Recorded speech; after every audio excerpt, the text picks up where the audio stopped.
Hello, I'm Chef Jeff Trombetta, and you guessed it, we're going to be making pizza.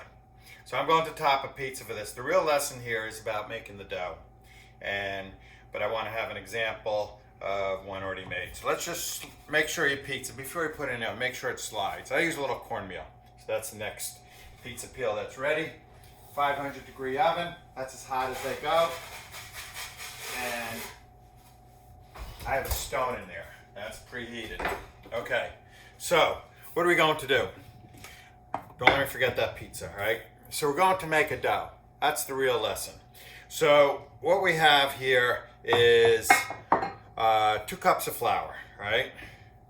And that comes out to be 9 ounces, by the way. I don't want to get into this. If it was water, 2 cups would be 16 ounces. But flour is lighter, not as dense. Anyway, so about 9 ounces of flour. 2 cups. It's easier to measure by cups. All right, so let's get a teaspoon of salt, and let's do our yeast. And where did that go? All right, I'm gonna put half a teaspoon of sugar, a little bit of that in there, and where is the yeast? Okay, over here. Now, only about a half a teaspoon, not too much. This is a flatbread, right? And I use instant yeast. And instant yeast, believe it or not, it's the best. It's the most accurate because it doesn't die during the drying and like an active dry yeast. You get a lot of dead yeast cells, so it's not that active. A fresh yeast loses its potency after a while, and that's no good either. So kind of mix those dry along, right? And I think to have a good dough is you have to have a fair amount of oil. When I mean a good dough is one that will stretch and not break and be pliable. So that's about 1.5 ounces of oil, right? So don't be bashful there. And it's about 6-7 ounces of water. Get that a little bit of a head start. Now you could use a mixer, and you probably should use a mixer, and I'm not using a mixer. Why? Because it's on the blink, that's why. And so you could add more flour and that kind of thing, and just so my hands don't get messed up, I'm kind of pushing that in. So I have salt, I have my sugar, I have my yeast, I have my olive oil, and that's enough, okay? So all right, get this kind of mixed up, right? And you want it to, I like it a little bit sticky. Good chefs do, and then they can dry it up with some excess flour on the bench when they're stretching it out. But don't make it too dry. So this seems like it's coming together nice, and you could tell by how it leaves the sides of the bowl. All right. Now this is a wooden bowl, so it might absorb a little bit of the water, a little bit of the oil, that kind of thing. But this feels pretty good. So let's make sure it comes together, and it's not too dry or too sticky. I think good bakers, good dough makers, good chefs like their dough a little sticky. Comes off the fingers easy now, the way it leaves the sides of a bowl, and so that's that. All right, so now you knead it. The question is, how long do you knead it? And it's still kind of grainy. You knead it till it's smooth. So it depends on the flour, the protein content of the flour. I'm not using pizza flour, which I normally do, a 00, which means a finer mill. But not a real high protein flour. But you do want gluten. The protein comes from the gluten. Now you have to develop the gluten. This is starting to feel pretty good. All right. Now, I would say, there's a whole theory, somewhere between 7 and 15 minutes mixing time, depending on the flour and depending on how long you're going to let it ferment or develop its flavor.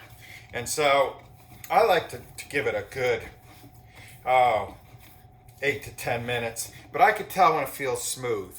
This is still kind of grainy, But I'm going to leave this alone. I'm not going to knead it the whole time. When I have nothing to do and I just want to talk, I'll go back to kneading it.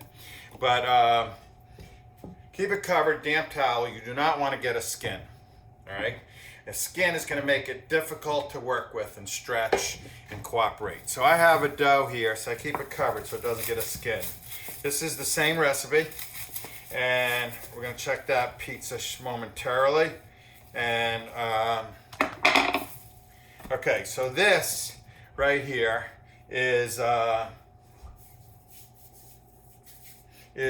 dough, and I actually made this yesterday, and I had a slow fermentation. We call retarding the dough, where we leave it to develop overnight in the fridge, but let it get up to room temperature. And you can see that I didn't put flour down because it's not sticking. Don't have too much flour. I'll probably use a little bit. When you dust, you singe. In other words, spread it out. Don't let it get too clumpy. And have a pizza peel ready. All right? So, a pizza peel, I have cornmeal. Some people object to that. I know there's a lot of Italian or purists, pizza purists in general. You don't even have to be Italian, right? Cornmeal, no cornmeal, right? So when you stretch this dough, it should be well rested. It should be room temperature, and right. Now I'm not like the professional pizza maker. I mean, you could twirl it like that, but keep it on your knuckles because your fingers are going to go right through it, right? And you don't want fingers. You could spot weld, fold the dough over and kind of weld it up. This dough is a little bit dry, but nevertheless it'll work. So stretch it out, right? And don't get any holes in it if you can help it.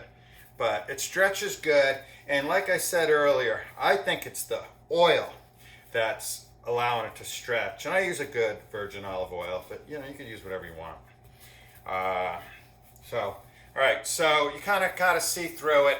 Actually, this is developed really well because it stretches and you could see through it, but it's not tearing. So this is a properly mixed dough when you could see through that. If you look at some of the dough books, the baking books for making bread or pizza dough or anything, when you can kind of see through the dough when you stretch it, that means it's properly developed the gluten. So I'm just pulling out the edges a little bit, right?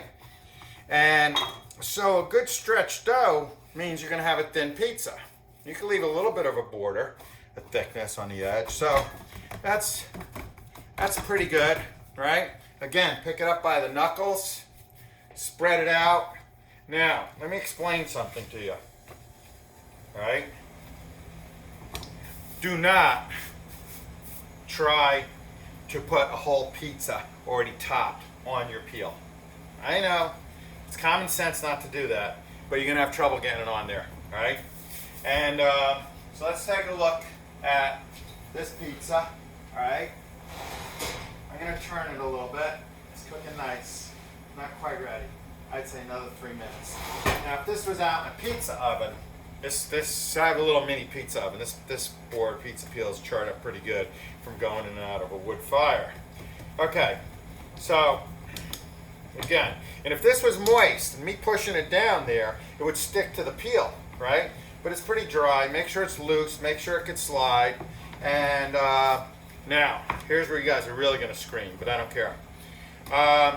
This is whole tomatoes with some refried beans.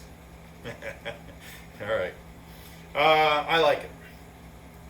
Little Tex-Mex flair, give some body to the sauce, and I don't know. I just like it. I don't do this for all my pizzas, but I had this. I made some beans, and I wanted to do it. Right?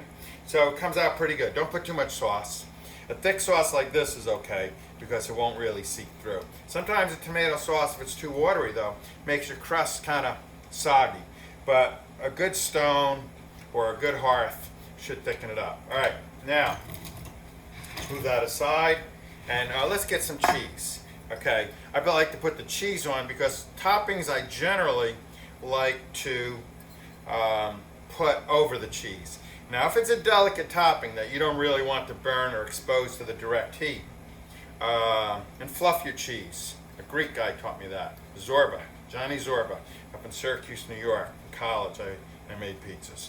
And anyway, he always said, fluff your cheese. It gets nice and creamy and airy and melts really well. If it's tight the way it comes out of a bag, it just doesn't do the same. That's enough. You don't have to go too much cheese. Some people like cheese, whatever. I don't know anybody out there that likes tomatoes mixed with their with refried beans to make the sauce. All right, so let's see. Only flour. We're gonna put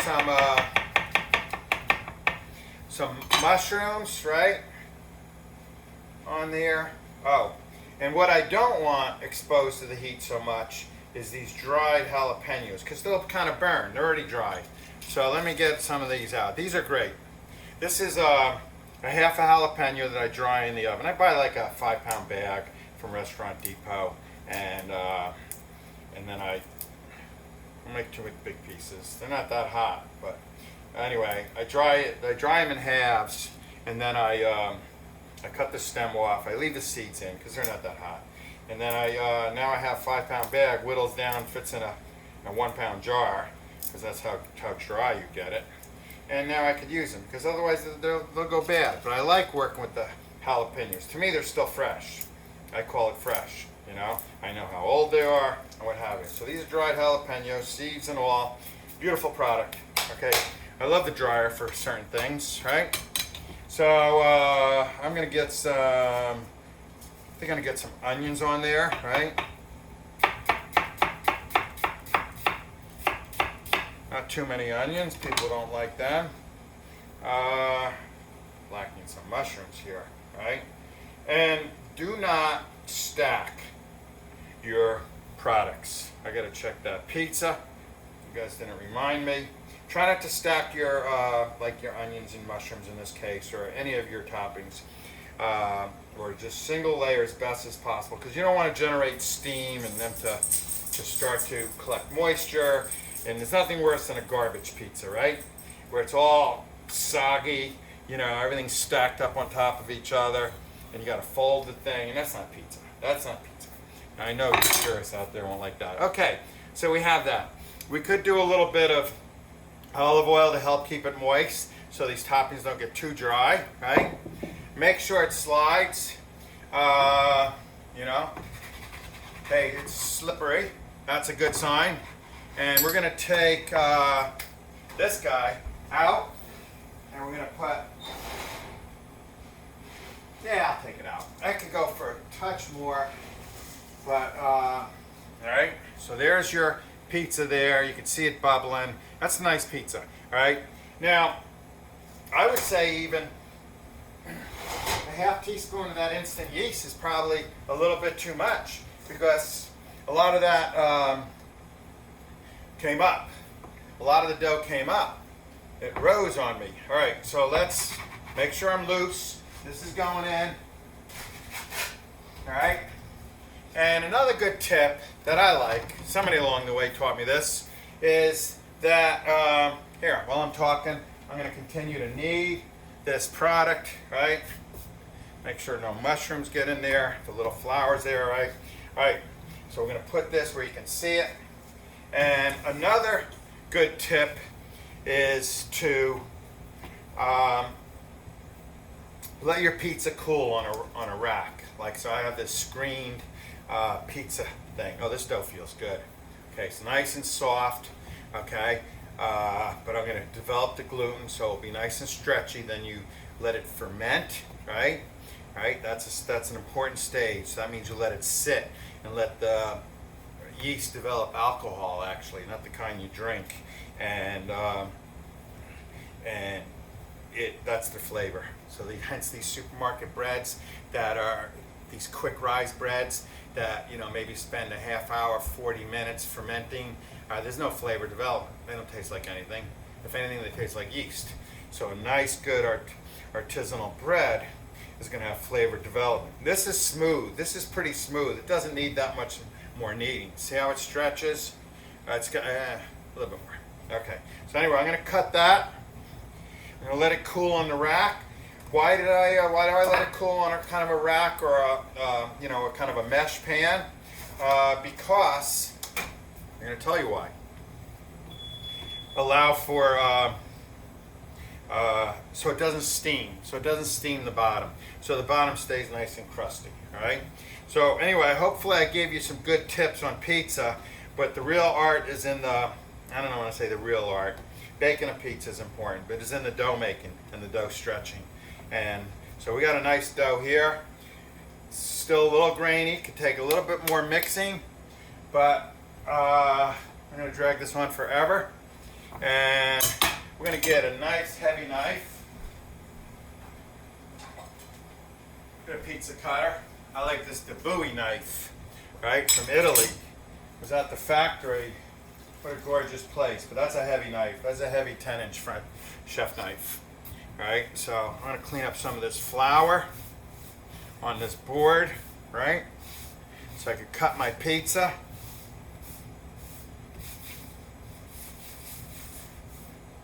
And we're going to dry it a little bit. Pizza's rested. And let me see if we can see the bottom without me destroying this pizza. That's a nice bottom. Can you see that bottom? That's a nice bottom. All right, so let's got a little bit of a crunch to it. And I'm Chef Jeff Trombetta, and I want to thank you for watching.